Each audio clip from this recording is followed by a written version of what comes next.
សុទ្ធដោយខ្វាមេប្រេប្រា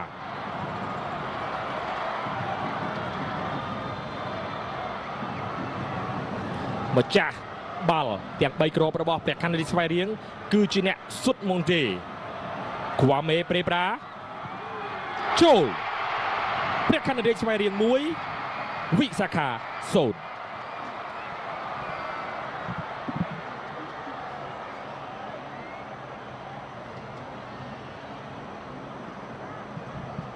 បាទនេះគឺជាការទាត់របស់ពេប្រាខ្វាមេបាទយកទៅម្ដងហើយក៏បាទរំបាទអមទុករសាយរសាត់មួយបាទហើយ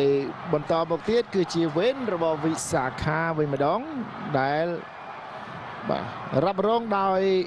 សិនកកដាបាទជួបជាមួយនឹងប្អូនប្រុសវិរៈតារាកញ្ញាញឹមដាក់បំប្រុសមួយបាទសិនកកដានៅថ្ងៃនេះបាទរួមចំណែកយ៉ាងធំធេងហើយក៏ជាកីឡាករមួយរូបដែលជាប់នៅក្នុងបាទកីឡាករល្អទាំង11នៃលីគកំពូលកម្ពុជារដូវកាល 2025-2026 ផងដែរតារាឬកកដាឬតារា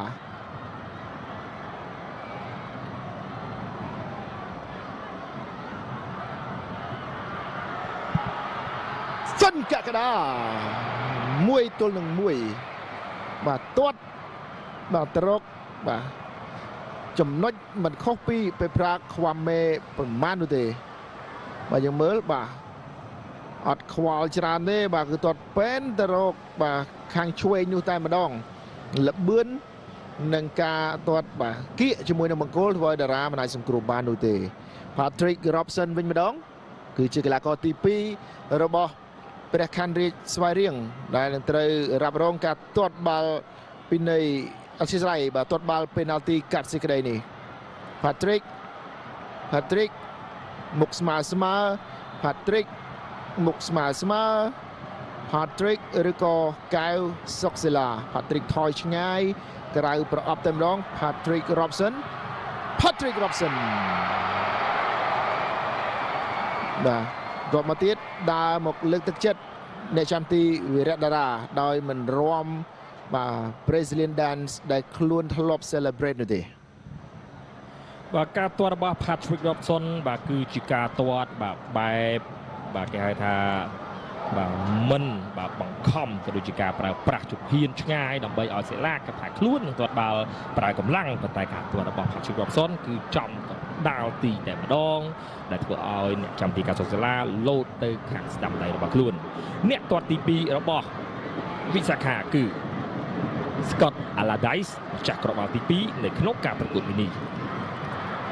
Scott Allardyce ឬក៏វីរៈតារាកញ្ចែបានបន្លឺឡើង Scott Allardyce ល្អមែនទែនវិសាខា2ព្រះខ័នរាជស្វាយរៀង2នៅក្នុងការទាត់បាល់កាត់សេចក្តី11ម៉ែត្របាទការទាត់របស់ Scott Allardyce គឺជាការទាត់ដោយញាក់ការលោតរបស់វីរៈតារាទៅខាងឆ្វេងដៃរបស់ខ្លួនទំនុកចិត្តរួមជាមួយនឹងការប្រើប្រាស់បច្ចេកទេសអ្នកទាត់គ្រាប់ទី3របស់ព្រះខ័នរាជស្វាយរៀងកំពុងតែដើរមកកាន់ប្រអប់គ្រោះថ្នាក់នៅក្នុងការទាត់បាល់គឺ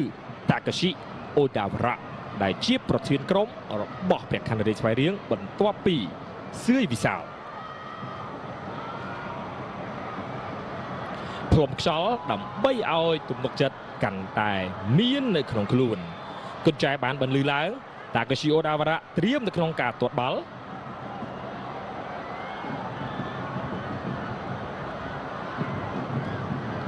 Takashi Odawara 1-1ជ្រុំជើងសេះ Takashi Odawara ល្អមែនទែន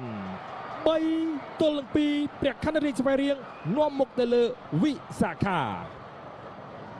បាទការជ្រុំ1-1រួចក៏បាទទាត់បញ្ចូលទីបានយ៉ាងល្អពីប្រធានក្រុម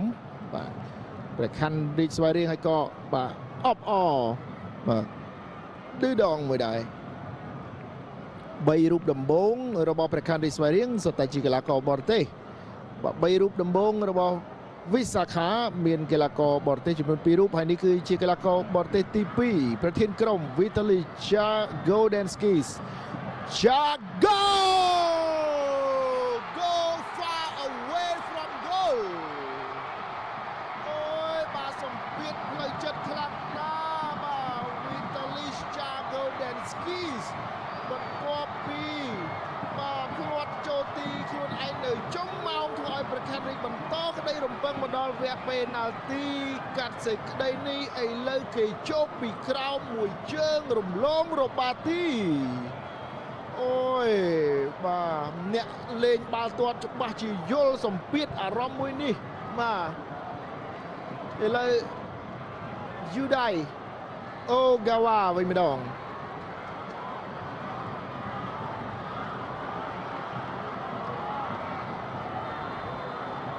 យូដៃអូហ្គាវ៉ាឬក៏សុកសេឡាយូដៃអូហ្គាវ៉ាបាទកីឡាករមានសម្ពាធអាដាមប្រធានក្លឹបបាទសម្ពាធជាងកីឡាករទៀតបាទអញ្ចឹងនេះគឺជាគ្រាប់បាល់ទី4ហើយគ្រាប់បាល់បន្ទាប់ប្រសិនបើមិនចូលទីការទាត់ពេណាល់ទីគឺនឹងបញ្ចប់ត្រឹមនេះតែម្ដងវិរៈតារាកំពុងតែមកឈោកដើម្បីដាក់សម្ពាធទៅលើកីឡាកររបស់វិសាខាដែលជាអ្នកទាត់គ្រាប់បាល់កាត់សេចក្តីទី4នៅក្នុងការប្រកួតនេះគឺថាគ្រីយ៉ាយុវជនវ័យក្មេងដែលទទួលបានការផ្ដល់ឱកាសពីសំណាក់គ្រូបង្វឹកគឺលោក Scott Cooper ជាអ្នកទាត់បាល់ទី4របស់វិសាខាចូលឬក៏មិនចូលថាគ្រីយ៉ាវិរៈតារាថាគ្រីយ៉ា3 ទល់នឹង 4តាមពីក្រោយវិសាខាសុទ្ធគ្រាប់ទី4បានសម្រេចដោយកីឡាករថាគ្រីយ៉ាអ្នកទី5ត្រៀមនៅក្នុងការទាត់បាល់ឲ្យព្រះខ័នរាជស្វាយរៀង Faris Hamunti បើសិនជាសុទ្ធចូលព្រះខ័នរាជស្វាយរៀងនឹងក្រងជើងឯកពានរង្វាន់សម្ដេចតេជោឆ្នាំ2025-2026បើសិនជាមិនចូលរងចាំការទាត់គ្រាប់ទី5របស់វិសាខា Faris Hamunti មិនក្រឡេកទៅមើលទីទេគឺមើលតែបាល់ហើយក៏ក្រឡេកទៅមើលទីបន្តិចការទាត់គ្រាប់ទី5របស់ព្រះខ័នរាជស្វាយរៀងចូលឬមិនចូល Faris Hamunti ចូល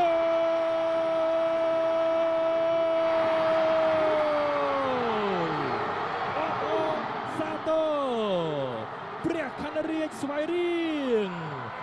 ខ្លាចជាម្ចាស់ជើងឯកនៃការប្រកួតពានរង្វាន់សម្ដេចអគ្គមហាសេនាបតីតេជោហ៊ុនសែនលើកទី19ឆ្នាំ2025-2026ការប្រកួតវគ្គផ្ដាច់ព្រាត់ដ៏ជក់ចិត្តរវាងព្រះខ័នរាជស្វាយរៀងទល់ជាមួយនឹងវិសាខាទឹកភ្នែកក៏បានកើតឡើងទៅលើកីឡាកររបស់វិសា